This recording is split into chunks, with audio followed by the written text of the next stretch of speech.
Welcome all of you. Myself Dr. Arvind Sharma, Associate Professor in Physics, Government Naval College, Bikaner. Today's topic of lecture is limitations of conventional tubes at higher microwave frequency. We have already understood this topic according to conceptual way. As told you earlier, today we are going to discuss about the mathematical aspects briefly so you can understand it exactly. You all know that conventional vacuum tubes, that is triodes, tetrodes and pentodes, these are less useful signal sources at frequencies above 1 gigahertz. What is the reason? Reason is that there are many dissipations sources arise, like as lead inductance, inter-electrode capacitance. Lead inductance due to leads, inter-electrode capacitance, that is when there are two electrodes, there is a gap and it behaves like a capacitance, that is inter-electrode capacitance. Transit angle effect, the time taken by the electron in transit from cathode to anode. Gain bandwidth product limitation. Gain bandwidth product limitation. As you understand in lower classes what is gain, what is bandwidth. So there is a limitation of product of gain bandwidth. Now, first of all, what is lead inductance and inter-electrode capacitance?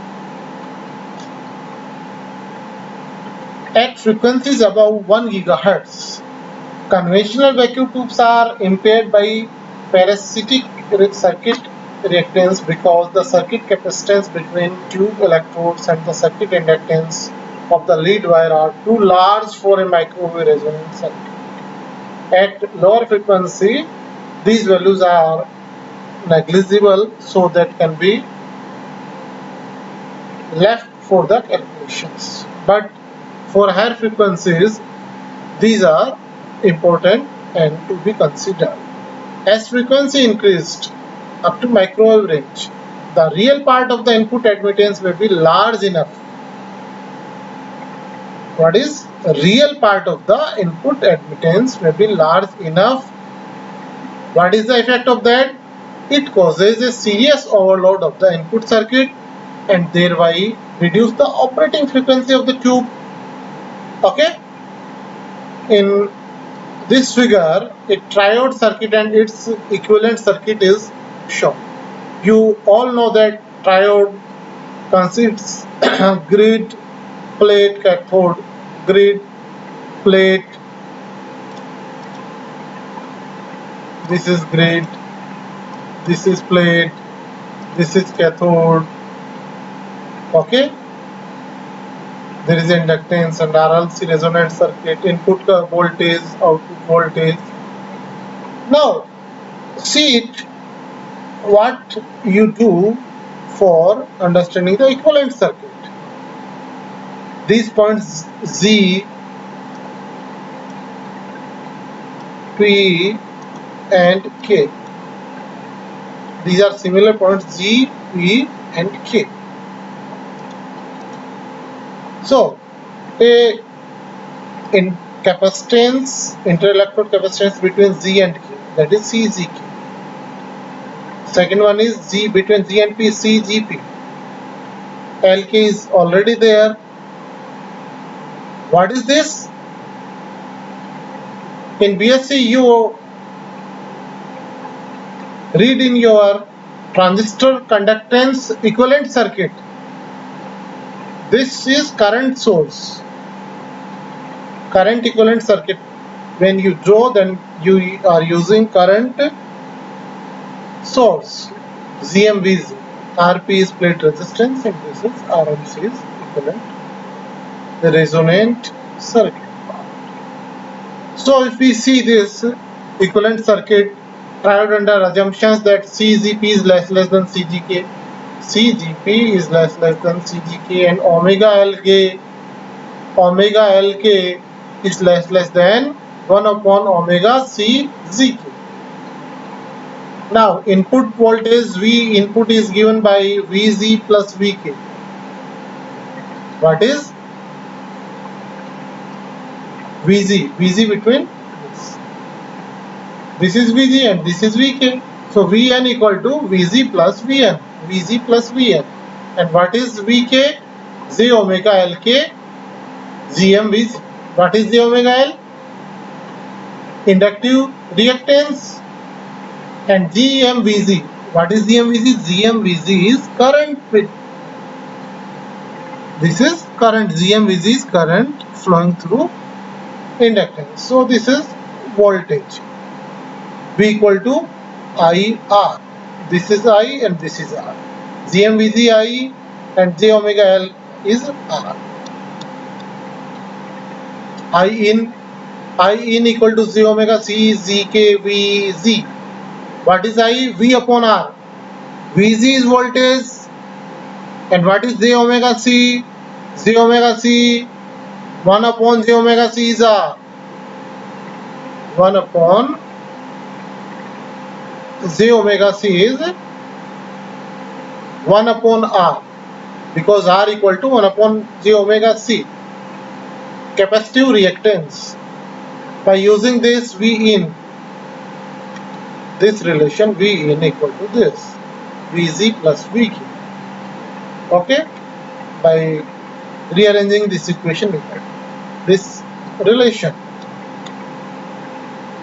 The input admittance of the tube is approximately, what is admittance? I upon V.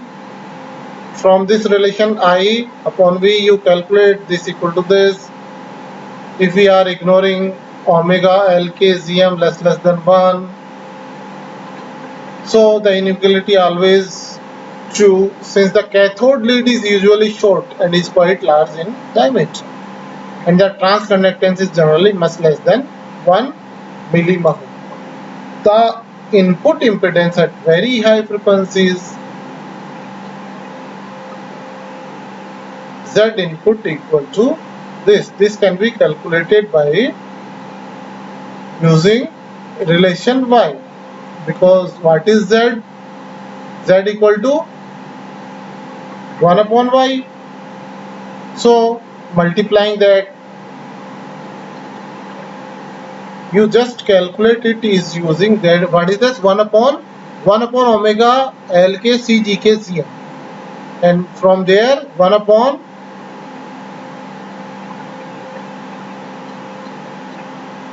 this part is coming from, you just calculate, you must calculate something here. After that you can come to this relation.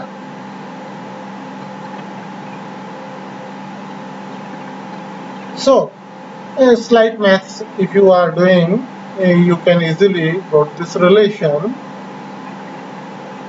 by using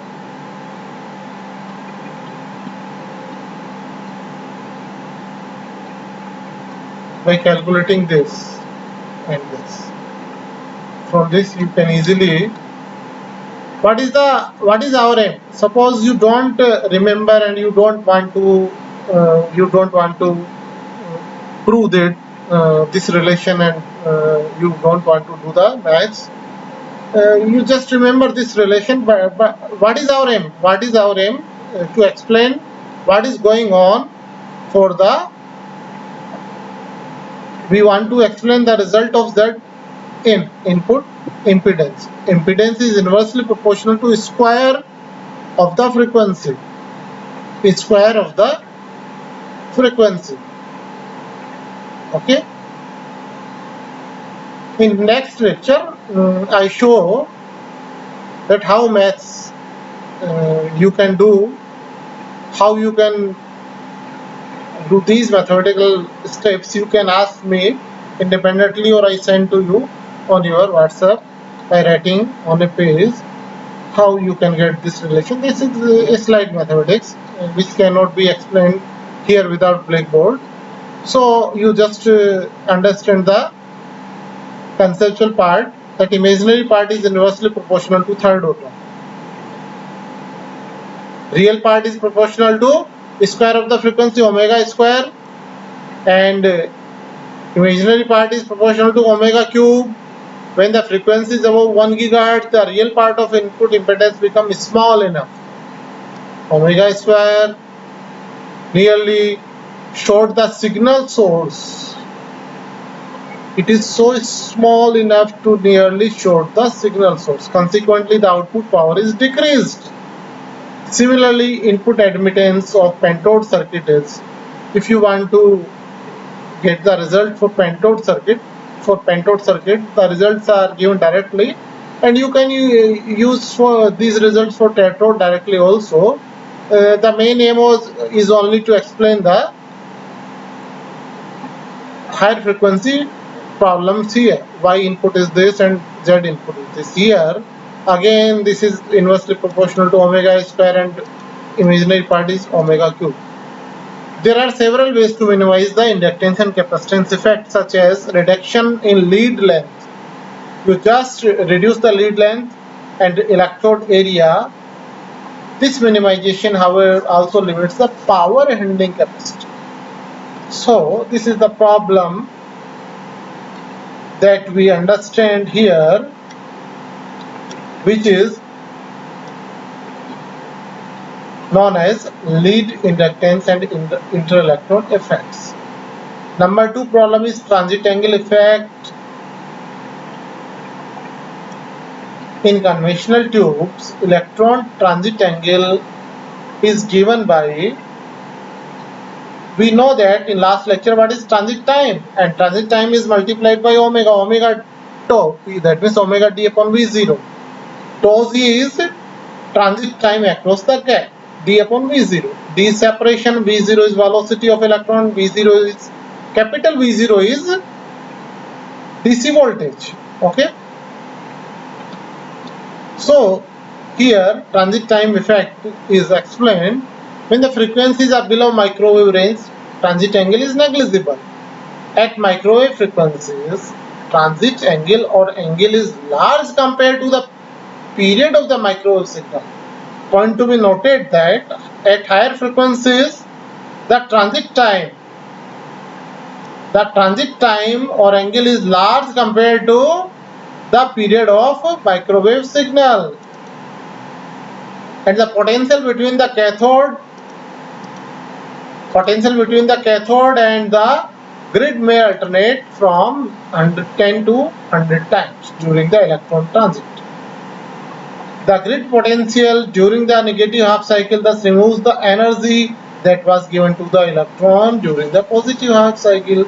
Positive half cycle gives the energy and negative half cycle removes the energy. Consequently, electrons may oscillate back and forth in the cathode grid space.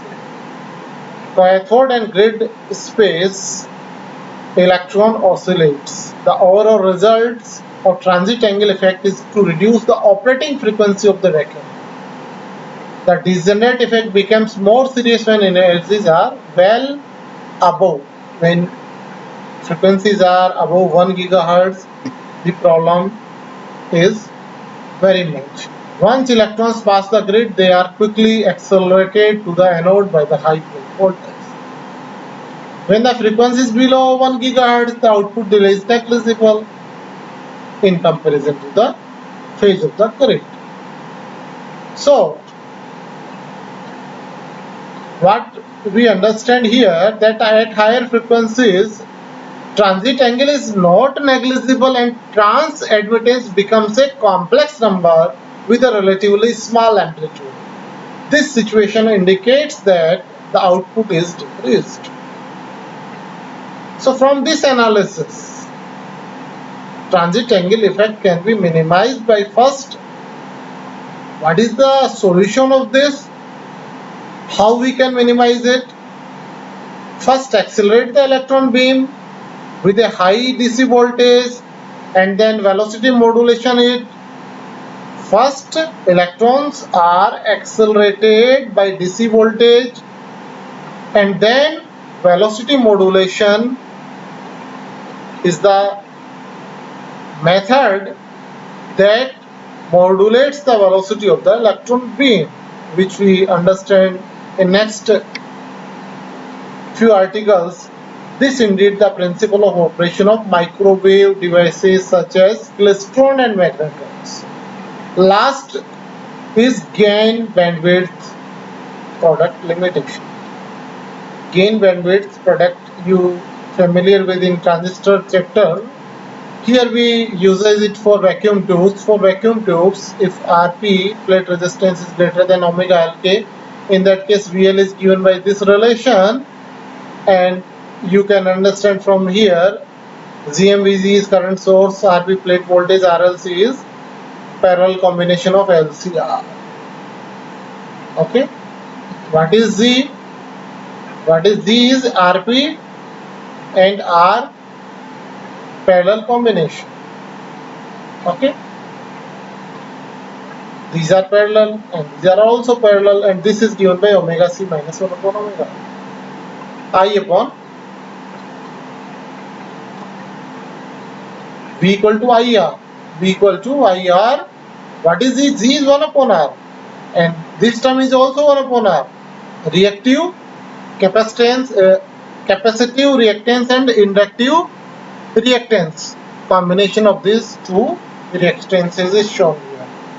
For resonance frequency FR equal to 1 upon 2 pi under root LC. So what happens?